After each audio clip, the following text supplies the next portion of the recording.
últimos anos, o túmulo de Dom Dinis, no mosteiro de São Dinis e São Bernardo em Odivelas, tem sido alvo de uma intervenção de recuperação. Na sequência desse processo, foi encontrada a verdadeira espada de Dom Dinis. O Diário de Odivelas foi conversar sobre este acontecimento e todo o processo que levou a esta descoberta com o vereador da Cultura da Câmara Municipal de Odivelas, Edgar Valles. A necessidade de restauro do túmulo do rei Dom Dinis, monumento nacional desde 1910, está patente entre a sociedade civil odivelense há já vários anos. É um tema que se tem vindo a falar, eu diria, nos últimos 20 anos, com maior incidência já neste virado de século, e o que dá origem a todo este processo do restauro do túmulo de Dom Dinis é já a partir de 2012, 13, 14, 15, essa pressão aumenta significativamente e a determinada altura surgiu inclusive um grupo de Facebook de pressão para o restauro do túmulo do rei Dom Dinis. Em 2015 entra o novo governo, na altura sucede a Pedro Passos Coelho já António Costa, Ministro da Cultura João Soares, e pressionado por este grupo de pressão das redes sociais, do Facebook, deu atenção particular ao túmulo de Dom Dinis e dá ordem na DGPC que se faça a avaliação de um possível restauro do túmulo. Nesse momento, e já com uma boa relação com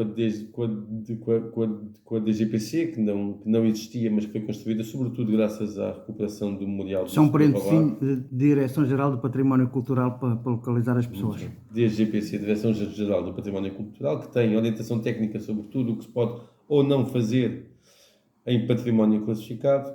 A relação entre a Câmara Municipal de Odivelas e a DGPC era muito má. Criavam entraves, muitas dificuldades a tudo o que propunhamos. Há já algum tempo que o meu antecessor tentava o restauro do painel do senhor roubado, garantindo que o painel não ficasse no mesmo sítio, fosse substituído por uma réplica. A DGPC sempre se opôs, a relação era muito má. Comigo a relação, desta parte, melhorou significativamente. O painel que tinha roubado tornou-se uma realidade com a réplica no sítio. Muito graças, ainda agora segunda-feira tem piada, já que estamos a fazer uma retrospectiva, porque recuperávamos esta relação com alguns colegas da DGPC e diziam que o que deu o clique foi perceberem que o vereador da cultura era da área do património e, portanto, houve ali uma ligeira mudança de atitude e que fez com que hoje, e a partir sobretudo de 2015, a relação com a Direção-Geral do Património Cultural e a Câmara de Odivelas mudou drasticamente. Nesse momento, então, veio uma equipa de análise e avaliação da DGPC Odivelas a avaliar qual a forma e o que seria necessário para o restauro do túmulo e apercebemos todos que o túmulo, ao contrário de outros monumentos classificados, do património classificado em Portugal, o túmulo de Dom Dinis não tinha absolutamente sido estudado, não havia elementos antecedentes que permitissem, com rigor, determinar o que poderia ou não ser feito naquele importante monumento. Foi então sugerido pela DGPC que fosse levado a cabo um exame prévio, um estudo prévio do estado de conservação dos elementos pétreos da pedra do túmulo e perceber de que forma e em que medida é que poderia então ser equacionado este restauro. Neste primeiro momento, a Câmara Municipal de Odivelas é convidada, como em todos os outros momentos, convidada a custear esta necessidade com orientação científica da DGPC. Este estudo custou cerca de 13 mil euros e permitiu ter uma maior base de informação com vista àquilo que seria o restauro do túmulo. Optou-se então, após este túmulo, por fazer o restauro dos dois túmulos e ir um pouco mais longe. Abrir os 2 túmulos. Portanto, o segundo túmulo é do infante, que toda a vida se pensou que estaria vazio. Sempre foi essa a informação que circulava entre o Vox Populi e mesmo no meio científico, que o túmulo estaria vazio. Recordo que a doutora Máxima Vaz tinha a sua teoria de que o túmulo seria de uma filha bastarda de Dom Dinis, uma Maria Afonso, adolescente, que teria morrido na adolescência, 16, 17 anos. Havia outras opiniões que divergiam dela, nomeadamente a professora Júlia Rossi e a professora Carla Varela Fernandes, que achavam que seria um bebé, neto de Dom Dinis, filho de Dom Afonso IV. Divergem apenas no nome. Uma defende que seja o infante Dom Dinis, morreu com 1 ano e poucos meses, e a outra professora defende que seja o infante Dom João, também morreu com cerca de 1 ano e meio. Entretanto, toda esta candidatura vai mais longe, como dizia eu. Previa restaurar a pedra, abrir os túmulos, estudar um pouco do seu interior, houvesse o que houvesse, mas também restaurar toda a cabeceira da igreja, que é do gótico primitivo, foi o que resistiu ao terremoto de 1755, toda a cabeceira da igreja, as coberturas, os telhados, substituição de telhados, coberturas, os paramentos, ou seja, toda a parte de pedra dos tetos da cabeceira da igreja, e é então que se dá esta candidatura, à qual aproveitámos e concorremos ao Portugal 2020, e conseguindo então uma comparticipação de 50%, sendo que a Câmara assumiu os outros 50%. num total de? Não tenho aqui o número certo, mas são perto de... Tenho que ver o número, peço. Ok, não há problema. E então esta obra dura desde 2016, primeira fase os telhados e as coberturas exteriores, depois por dentro, depois os túmulos. Foi necessário conceber e criar uma estrutura de ferro que permitisse levantar as 2 tampas para aceder ao interior. Logo nesse momento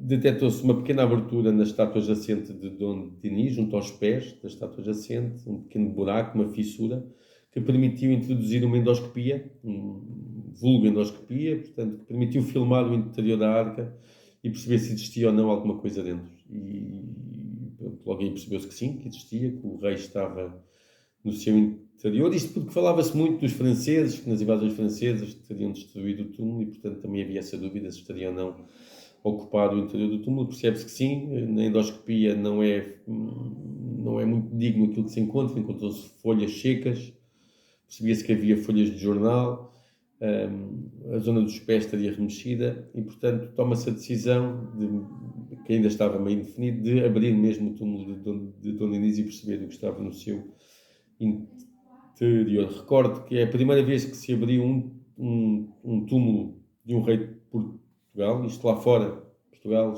Espanha, Inglaterra, França, Alemanha, Itália, todos os túmulos reais foram já abertos e estudados de um ponto de vista técnico e científico. Em Portugal estamos anos-luz deste estado e muitas vezes por medos e desconfianças nunca se abriu um túmulo. Recordo que em 2006 esteve prestes a ser aberto e estudado o túmulo do fundador da nacionalidade, Dom Afonso Henriques, de Santa Cruz de Coimbra, e no próprio dia que estava prevista a sua abertura, a Ministra da Cultura à altura, Isabel Pires de Lima, mandou cancelar tudo, não autorizou, dizendo que não tinha sido informado e que por isso não autorizava a abertura. Foi o mais perto que tivemos da abertura de um túmulo real em Portugal, e agora Dom Dinis pretendeu-se apanhar a história, no fundo mitigar este atraso científico, e que as coisas pudessem correr o melhor possível, de modo a que se dissipassem desconfianças ou medos para um dia, quem sabe, conseguirmos estudar todos os outros. E, portanto, como dizia eu, foram abertos. Primeiro começámos pelo túmulo do infante. O túmulo do infante foi aberto, um um grande espanto, estava ocupado. Pensava-se que estaria vazio, mas não, estava ocupado. Tinha os restos mortais e toda a roupa de um bebê com cerca de 1 ano e poucos meses. Nunca se conseguirá descobrir se é infante Dom Dinis ou infante Dom João. É seguramente um bebê. Foi recolhido ADN. Pensamos que também com a recolha de ADN de Dom Dinis será possível estabelecer uma ponte e perceber se é neto do avô e avô do neto, e com isso perceber melhor se este menino de facto tem alguma relação com o rei Dom Dinis. Portanto, está a ser estudado o túmulo do infante. Entretanto, abriu-se o túmulo do rei Dom Dinis e está aberto há 2 anos. Há 2 anos que está num estudo exaustivo. Os ossos do rei saíram também para estudo, recolher amostras, ADN, foi ao Hospital da Luz fazer um ataque para se perceber de que doenças teve, que patologias sofreu, enfim, está a ser feito um grande estudo à volta das ossadas do rei. Os tecidos, também tecidos riquíssimos, bordados a ouro, sedas bordadas a ouro. Preservados? Como? Preservados? Sim, dentro do que é possível com 700 anos, sim. Preservados, estão também no laboratório José Figueiredo para estudo. Como dizia eu, são sedas italianas bordadas a ouro do século XIII, XIV, portanto, coisas fantásticas. Difícil foi a decisão tomada quando, passado 1 ano, e as pessoas podem se surpreender como é que isto demora tudo tanto tempo, mas é um trabalho muito científico, muito técnico, não é abrir um Volkswagen mesmo, não é? É uma coisa muito, muito ao de leve, tentando tirar camada a camada sem estragar o que está por baixo, e portanto demorou alguns meses até se perceber que debaixo do braço direito do rei, debaixo do manto, estaria o que se percebeu ser a ponta da bainha da espada, do que deveria ser a bainha da espada. Havia-se apenas uma ponta, e aí a excitação foi enorme, perceber se estaria ou não a espada de baixo. Estava, e esteve a DGPC nas suas várias vertentes da equipa multidisciplinar que foi criada para estudar estes temas, perceber se a espada deveria ou não sair do túmulo real. Havia uma corrente muito forte que defendia que a espada, tal como o resto do conjunto, não deveria sair. Deveria ser estudado o que era possível estudar no sítio, não tirar absolutamente nada do túmulo. Estamos a falar de um chefe de Estado. Portanto, esta corrente mais conservadora, que na verdade impossibilitou que todos os túmulos reais, ao contrário do que se passa lá fora, tivessem sido estudados, que não deveria ser nada retirado, e a espada não deveria ser retirada do espaço, deveria ser voltar a fechar, desenhar o que se podia desenhar, voltar a fechar e deixar tudo lá dentro. Outra corrente, liderada sobretudo pela equipa de arqueologia, defendia que não, que é um tesouro inigualável, incalculável da história de Portugal, e portanto deveria ser estudado. Eventualmente poderia e poderá, isso ainda está em aberto, voltar a ser colocado no interior do túmulo, mas que antes disso deveria ser estudado fora, e que era uma oportunidade perdida, fechar o túmulo e esperar mais 100 anos para poder tirar a espada. E portanto houve aqui este impasse. Felizmente ganhou esta corrente que defendia que deveria sair tudo. Não só a espada, mesmo os restos do rei. Havia quem defendesse que os restos do rei não deveriam ser mexidos, nem no fundo mexidos para estudo científico. E portanto ganhou a corrente que defendeu a exumação total do conteúdo do túmulo. E é assim que chegamos ao dia de hoje. E todo este processo foi mantido no segredo dos deuses por imposição da DGPC. Fez-nos assinar aos intervenientes e às pessoas que podiam aceder àquele espaço, aos poucos técnicos da Câmara, a mim próprio, ao Presidente da Câmara, um termo de confidencialidade, de não divulgar nada do que víssemos dentro do espaço. Isto para evitar especulações desnecessárias.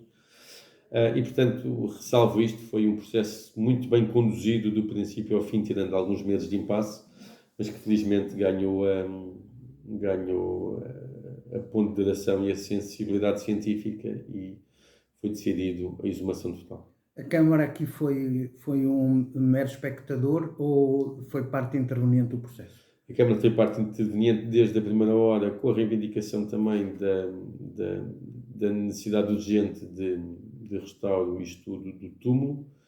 Parte interveniente no que toca ao que foi o custear desde o exame prévio até o momento em que estamos hoje. Acho que quem suportou a parte financeira deste processo foi única e exclusivamente a Câmara. A DGPC ficou a cargo, e não poderia deixar de ser assim, até porque tem técnicos de um nível, na sua grande maioria, muito superiores ao que é normal ter nas autarquias locais, e, portanto, a direção científica teria de caber deles, desde logo porque são eles que autorizam ou não autorizam o que quer que seja. Portanto, até seria conveniente que fossem eles a dar o parecer científico para depois poderem também ser eles a autorizar ou não cada um dos passos. No entanto, e além disto, foi solicitado à Câmara também alguns dos nossos técnicos para apoio em alguns dos processos. A arqueóloga principal deste processo foi a doutora Maria Antónia Amaral, à altura técnica da DGPC, hoje diretora do Castelo de São Jorge, mas que continua a integrar o projeto. No entanto, e por impossibilidade também da agenda, a arqueóloga municipal, a doutora Elizabeth Conceição, formou parelha com ela e, portanto, em equipa, a arqueologia é formada por uma técnica desta Câmara e pela doutora Maria Antónia Amaral e também outros técnicos, nomeadamente o Dr. João Freixo, que também deu apoio à parte histórica, à parte da investigação histórica que foi feita com o professor Saúl Gomes de Coimbra. Também fizeram os dois dupla, um técnico desta casa e o professor Saúl Gomes da Universidade de Coimbra. E, portanto, na medida do que foi possível, houve técnicos nossos a colaborar com este processo, que ficará certamente na história. É um processo único, uma vez na vida. Pelo que surpreendi do que disse, ainda há muitas dúvidas quanto aos passos seguintes. Se volta tudo para dentro do túmulo, se o que é que se vai fazer, se não volta, onde é que vão ficar as coisas? Já há alguma luz que se possa dar sobre isso? Neste momento está tudo em aberto, a DGPC está tudo em aberto. O que temos a certeza absoluta, até para efeitos de utilização da Igreja, e porque todos estes estudos, como devem calcular, demoram imenso tempo. A espada vai ser alvo de um rigoroso estudo e restauro que se prevê não demora menos de 3 anos. Portanto, é tudo coisas. Os próprios textos estão a ser estudados e recuperados, coisas para demorarem também o mesmo tempo. A parte dos ossos do rei estão a ser estudados também, e, portanto, o que foi decidido pela DGPC é que os dois túmulos, o túmulo do infante será já fechado com o seu conteúdo dentro, os textos não. Os textos serão expostos ao público no futuro museu de Odivelas, mas... Portanto, vão ficar cá. Vão ficar cá. Os restos osteológicos do infante também já foram acondicionados numa caixa digna em acrílico e vão ficar dentro do túmulo. E o túmulo vai ser fechado muito em breve. No túmulo do rei Dom Dinis, a exumação vai ser total e completa, vai ficar completamente limpo, vai ser fechado, vai ser encerrado, portanto, vazio. A tampa vai ser colocada no sítio, vai ser retirado todo aquele caixote que foi colocado para proteger o decorrer dos trabalhos e a utilização da igreja, e vai ser fechado vazio, não para sempre. Ainda está em aberto a possibilidade de, mais tarde, e quando digo mais tarde, digo meia dúzia de anos, não mais do que isso, voltar a abrir e colocar, nomeadamente, os restos mortais do rei após os estudos. Portanto, não se prevê que possam ficar no museu ou noutra coisa qualquer, vão para o sítio deles. Os restos do rei não são, não são objetos de exposição em museu. Recordo que, mais do que um rei, estamos a falar de um chefe de Estado de Portugal, seja o regime monárquico ou republicano, mas não deixa de ser um chefe de Estado. E há, no fundo, mínimos de dignidade e respeito com que devem ser tratados. Isso nunca foi posto em causa durante este projeto. E, portanto, os restos osteológicos do rei regressarão sempre,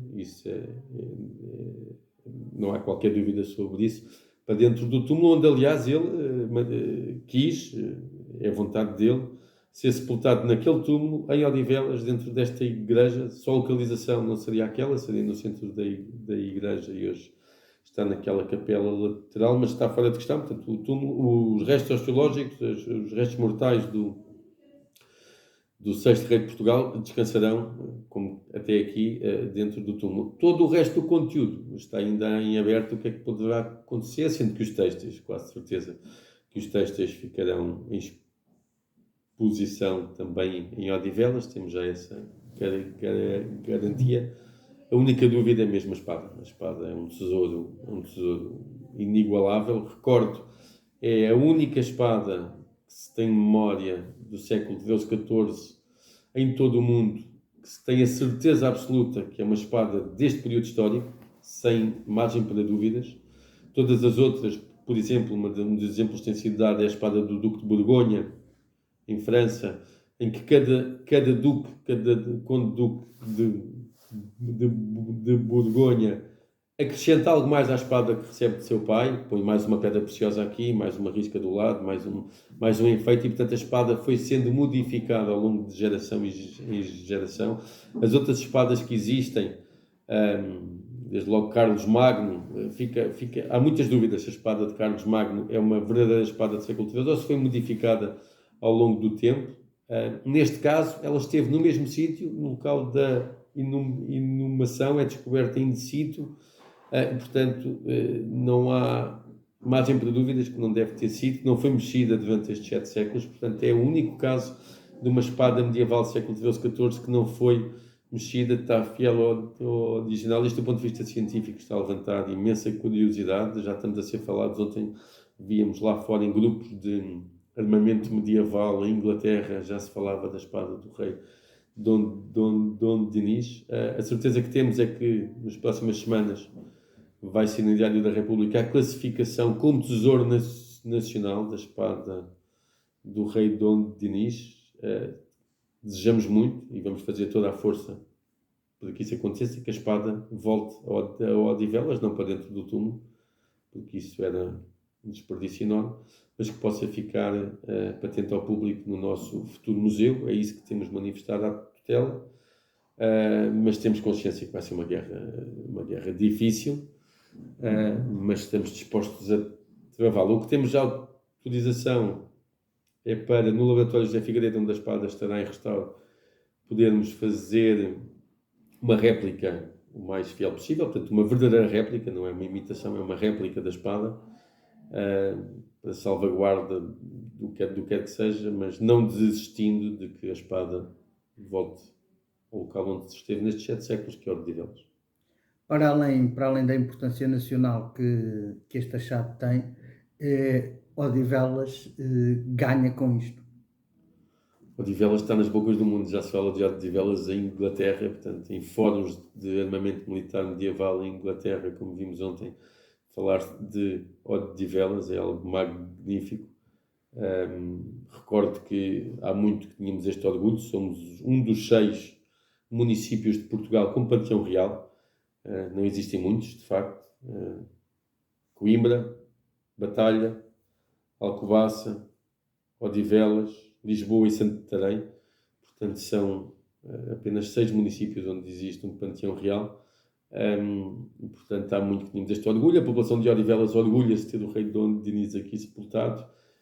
Se num passado muito pouco distante poderia haver pessoas em Portugal, no fundo cidadãos portugueses, que não soubessem onde estava o rei Dom Dinis, um dos mais queridos e acarinhados da história de Portugal, creio que hoje e nos últimos tempos já é comumente aceito, isto é, conhecido por toda a gente que o rei Dom Dinis repousa em Odivelas, mas este momento da espada e sobretudo a abertura do túmulo, nós, ressalvo isto, nós Câmara estamos desde 2016 com muita vontade que isto venha a público, que isto se torne público, se venha a falar do túmulo, do rei, mesmo sem espada. É um momento, seria sempre o nosso momento nacional geográfico, o nosso momento de fama científica, e portanto estávamos também um pouco tristes com a maneira como a DGPC estava a conduzir a comunicação deste processo. Desde 2016, estamos em 2022, que ansiamos que possamos ser falados pelos melhores motivos, nomeadamente por este grande projeto que está a ser levado a cabo.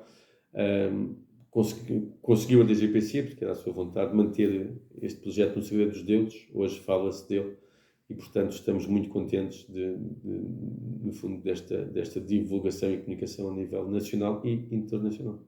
Odivelas, em termos de território, é antigo, o concelho é recente, mas aquele sentimento de orgulho territorial vai ser elevado?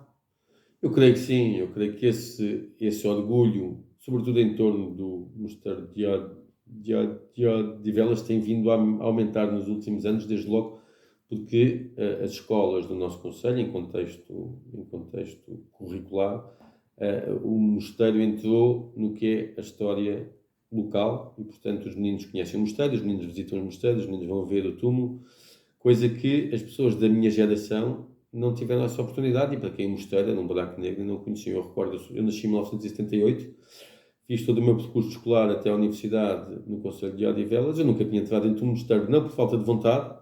Recordo que a minha professora de inglês do meu 10º ano, em contexto de aula, tínhamos um trabalho de grupo de fazer um roteiro turístico local, em inglês.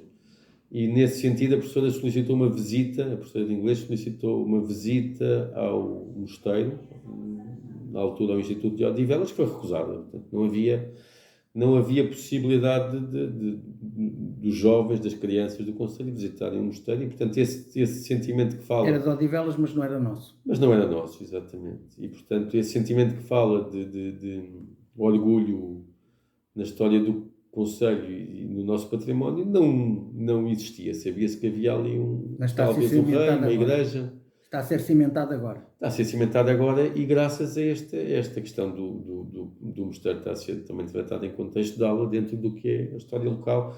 Não há menino nenhum das nossas escolas que não tenha visitado mais de uma vez o nosso mosteiro, que tenha visto o túmulo, que saibam quem é o rei que está sepultado, que já saiba também a história da Madre Paula e do Dom João V, e, portanto, o mosteiro, penso que está cada vez mais, e já se pode dizer que faz parte do orgulho das gerações mais novas e até já de toda a população de Odivelas, e que será mais ainda. No fundo, é um crescendo com o restauro de todo aquele espaço, o futuro museu, que no fundo também se pretende retratar todo este projeto. Recordo que uma das vertentes deste projeto é o registro fotográfico diário, em filme e em fotografia, de todo o processo, desde 2016, que estamos a registrar cada passo e cada momento, e que dará conteúdos formidáveis para o futuro museu, que está desde já também a ser equacionado no que é os conteúdos. O grupo de trabalho do futuro museu está também a trabalhar ativamente há já algum tempo, reuniu bastante material, sendo também esse um deles, e que será bastante interessante também, e que temos também essa ilusão e esperança. Foi essa a vontade da DGPC, que também esse registro áudio e fotográfico possa servir para um documentário futuro, portanto, um documentário científico, que esperemos que também leve o nome de Odivelas ainda mais além. O que é que resta mais dizer, Sr. Vereador? Em relação ao túmulo, nada, estamos muito perto do fim, será 1 mês ou 2 para exumar o que ainda falta. Ainda temos o manto real, algumas tábuas do caixão. Tudo isto será exumado para estudo, as tábuas também. A tampa vai ser reposta, o túmulo foi restaurado, se calhar não da forma que a população espera ou desejaria. As técnicas de conservação e restauro mudaram muito nos últimos 50 anos. Há 50 anos, um monumento que estaria, diria eu, como estava, parte do túmulo partido. Há 50 anos, as técnicas de conservação e restauro acrescentariam, construiriam os bocados que faltam. Hoje também se faz isso, mas só quando há certeza absoluta de como é que seriam os bocados que faltam. No caso do túmulo, as peças que estão partidas e que estão em falta, não há certezas, não há registros fotográficos, desenhos, e, portanto, o que diz a doutrina é que onde não há certeza não se reconstrói, consolida-se de modo a não se partir, a não se fragmentar mais ainda, a não degradar mais. mas não se vai acrescentar mais. E, portanto, aquilo que já estava destruído vai ser consolidado, mas não vai ser reconstruído. E estamos certos que essa será a discussão seguinte na sociedade civil e nos fóruns, que é a dificuldade de compreensão de algumas pessoas quando o túmulo for devolvido à fruição pública, perceber que há ali partes que não foram reconstruídas, terá de ser explicado. Espera polémica? Espero, porque uma coisa que teve fechada 7 anos. Já ouvi esta conversa várias vezes na rua, de pessoas que querem ver com o esplendor do futuro. Como é que vai ficar o esplendor do túmulo? Não vai haver, ou seja, o túmulo vai ficar. Há partes onde se consegue identificar, ainda há pouca técnica de Não vai conservação ser um histórica. filme da Disney, de certeza. Não vai ser um filme da Disney. Não. E, há partes do que é a policromia, da pintura que o túmulo tinha, que foi reavivado, foi consolidado, consegue-se perceber hoje melhor do que antes onde é que haveria cor, mas não foi pintado, não se andou a pintar o túmulo nas partes onde a cor já não existe, e portanto está consolidado, mas não será o que algumas pessoas com menos informação estarão à espera de ver. Muito obrigado.